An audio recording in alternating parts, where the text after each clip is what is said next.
Three, two, one. All right. Welcome back, ladies and gentlemen. It's your boy Razor from RazorTube,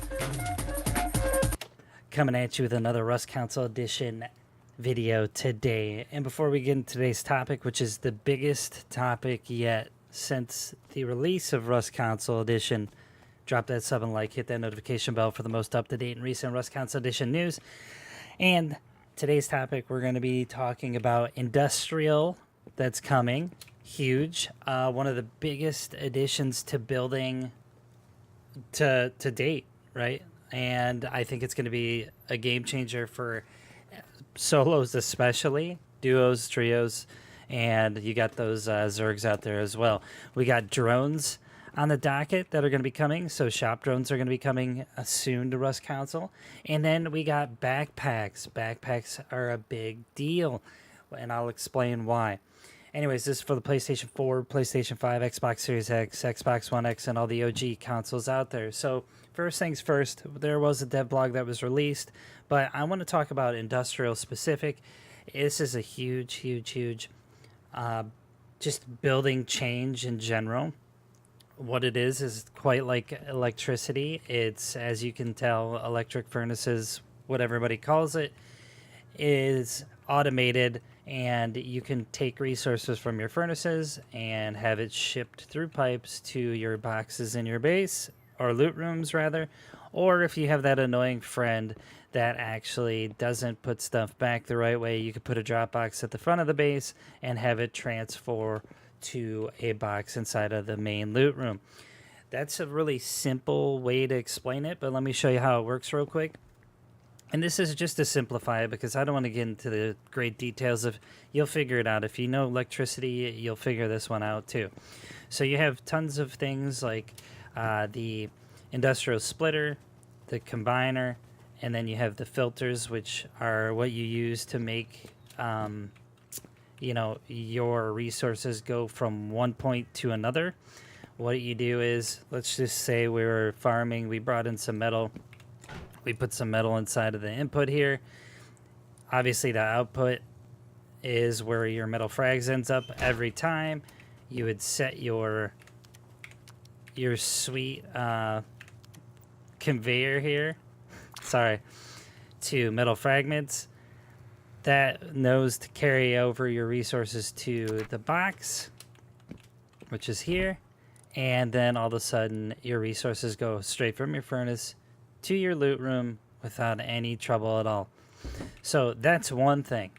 Now, another way to do things is, say you have that annoying Joey friend, right? He's like, hey, I'm gonna go out and get scrap, and I don't know how to put anything back the right way.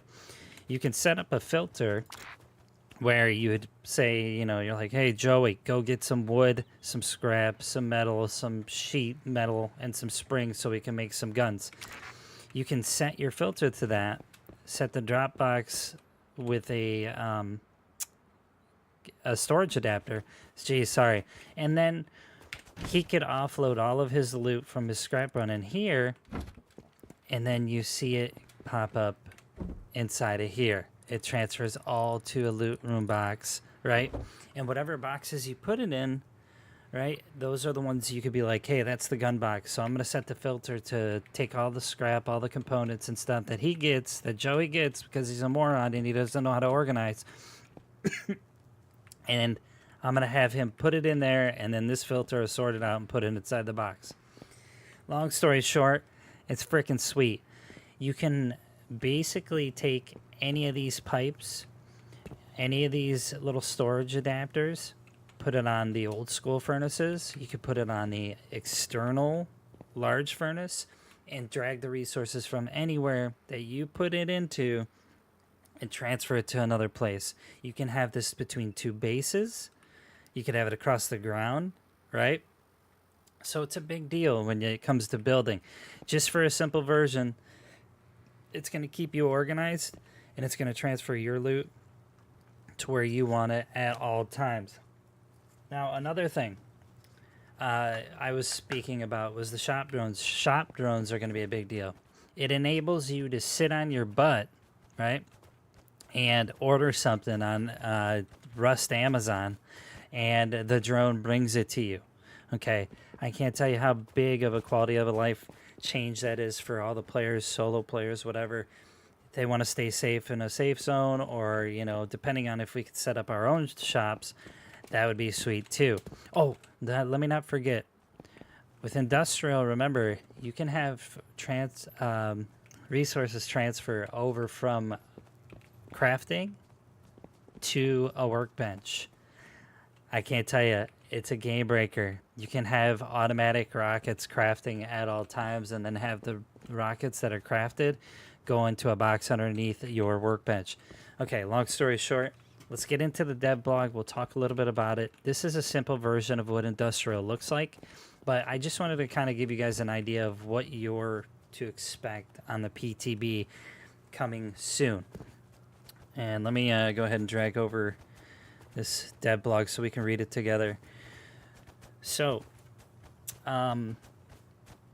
basically, what's going on here, it says last month we added tugboats to the Rust Console Edition, and soon we're rolling out a host of new additions to community servers, which we'll explore later in this blog.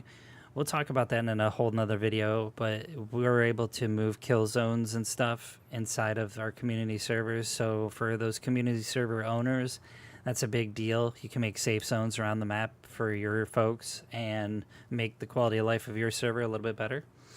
Anyways, we're now much closer to the Rust PC in terms of content, giving us more flexibility with our updates. From now on until the end of the year, our plan is to release monthly updates that bring more to the game beyond just bug fixes. These updates may include quality of life improvements, new content, and seasonal events.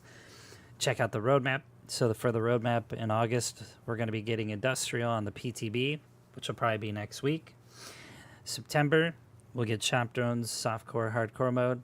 Community server changes are coming in October, and in November, quality of life. Now, when they say they're going to be doing monthly updates, what that means is on PC, the devs are awesome on that side of the house. They do monthly updates, and they take the community's feedback very serious, and they've always delivered every month with a quality of life fix that changes the game, that is relative to how the players play. So now that Double 11's, you know, kind of doubling down and saying, hey, we're going to do that too, that's a real good thing. So expect optimizations, expect big changes, expect those quality of life changes for the, you know, you solos, duos, and as a community all together. All right, we're not going to talk about the community servers, but here's kind of a picture of like the zones you could set up with kill zones, no build zones, stuff like that. So you're going to be able to customize your custom servers however you want. Anyways, it says gear up for industrial. You've seen it on our roadmap, but what's the scoop on it? We've loaded this update with a ton of exciting new content for Rust Console Edition. This update will introduce to all the industrial components you've been waiting for, along with a moon pool and the oil rig. So the oil rig moon pool that's in the center at the bottom, where you could just come up and in and sneak on the oil rig, is going to be there. And the new nightlight feature, and of course backpacks are coming as well. We'll dive into the details of each of these features in the next month's dev blog. We know these are features you've all been itching to see, and we're stoked to bring them to the game in the update at the end of August of 2024. Now, I'm not going to be a Debbie Downer, because this is one of the biggest updates yet. Backpacks change how resource gathering is and how raiding goes. Obviously, you can hold more, so you can bring more home, which is great. The oil rig moon pool is stellar for solos who want to sneak up on people on the oil rig. Awesome. So that's awesome. I just, you know, I wouldn't count cars or minis out yet, because if they don't come out by the end of the year, maybe they'll come out in the beginning of next. That's what I'm hoping. So I'm not trying to be negative, but I'm hoping it comes out the beginning of 2025.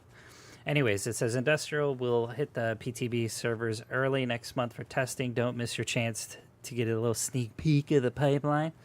And the industrial update will require a blueprint wipe once it goes live. That's a wrap for this month's dev blog. We want to give a massive thanks for your ongoing support. We're excited to see you dive into the new features in the community servers and industrial, and can't wait to see the creative twists our server owners come up with. So I would like to challenge you with posting a comment on what you think Industrial is going to do for the Rust community server, okay? I need your comments in the comment section below. Helps the video. It helps me get some ideas of what you guys are thinking, and also it just strikes up conversations on what's going on in the community in general. With that being said, drop that sub and like. I will see you guys next video. This is the biggest update yet, and I am super excited to be playing Rust Console, and it is a pleasure to do the news for you guys. Thanks for the ongoing support. I'll see you next video. Bye.